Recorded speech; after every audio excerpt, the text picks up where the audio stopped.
Motherfuck my peers, I'm the man of the year. Yo, what's good, y'all? Just one thing I noticed is that even when we hold on to stuff and we think we move past it, they'll show up in your dreams and they'll be like a reminder that you still have those things deep inside you. It's something I always have, like a dream of like that I have where I'm always just like, it sounds funny, but I'm always like angry at somebody from the past. And it's like, I be thinking like I don't hold those feelings for those people anymore, but they still are there. It's weird how that works, that you still have those feelings and you think you don't. I don't know if dreams are something that are like, that they speak the truth of how we really feel, or if it's just dreams. You know, it's just hard to always decipher that, because I'm like, man, I wonder if deep down I still hold some like resentment, I still hold some anger.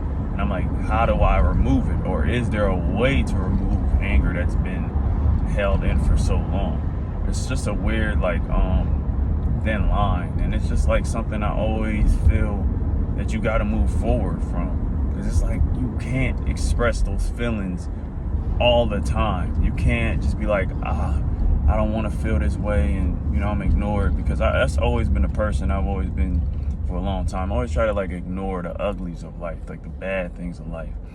And it's just not a thing that you can do. It's just not realistic. You can't just ignore the negativities of life, you know. Yeah, I know it's probably like, oh, nowadays with the internet, it's almost impossible.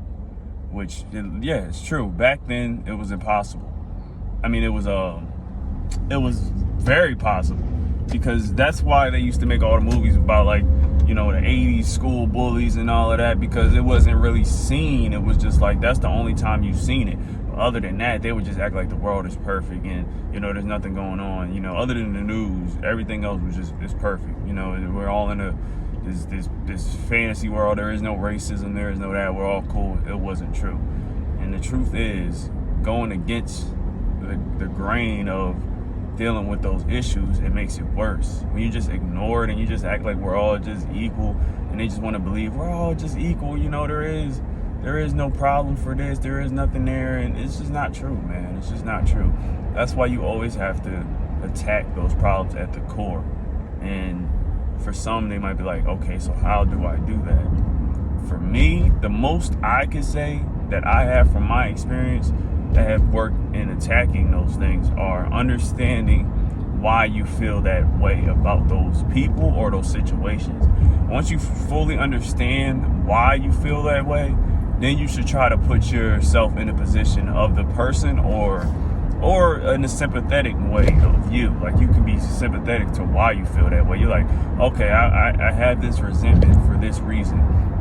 That's why I hold on to it, because you can't move on unless you understand something. Because once you don't understand something, and you're not going to understand everything, because a lot of stuff that people went through is not a reasonable way to understand. You know, I know family members that went through some like traumatizing stuff, and it's just like you can't just move forward just understanding it. You're probably always going to have that anger, because some of those things that you went through, you feel like you shouldn't have went through. But I feel that you have to understand yourself and from their perspective. If you understand if there's any possible way you can understand from their perspective, or put them in a sympathetic way, that always helps.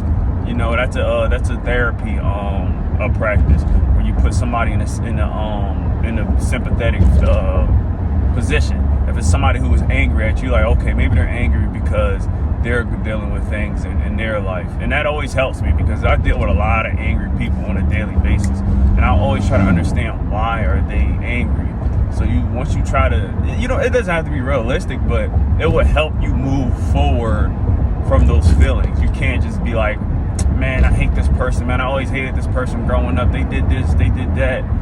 Once you try to understand, even if there is no reason, it could be somebody who has a great life, you know, whatever. Maybe they're just like that, or maybe, you know, whatever. Maybe they just a mean person. But once you look within, once you try to go deep inside of the mind of somebody else, in your own mind, because you're using your imagination to understand why they do certain things.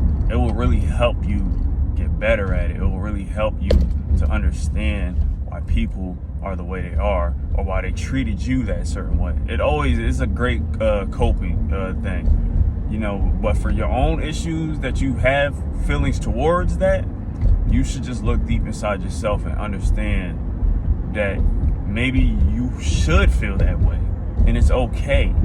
But you can let those feelings go now, because you always got to move forward in life. You can't hold on to those things, even if you feel like you're not even focused on it right now.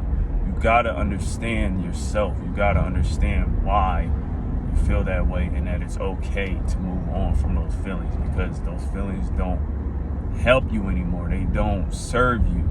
That's one thing you always hear when like you meditate, like let go of what doesn't serve you. There's a lot of things that don't serve us anymore. They're childish. They helped us when you were 10 or when you were 5, or you know, we still hold on to those traits. That's why our minds are so great, because we hold on to those things that we have held on for so long, but they don't serve you anymore. That's why you just gotta learn to move on and like let them go, because it's not easy. It's going to take time to rewire your brain, but you have to choose whatever point you are now. It doesn't matter if you're 50 years old. You don't want to be a person who just accepts it and be like, I'm going to be this way for the rest of my life. It's never too late. If you are alive, you got a chance, and that's what you got to understand. If you're alive, you got a chance to change. You got a chance to make changes, and you got a chance to be great, because God put us here to be great.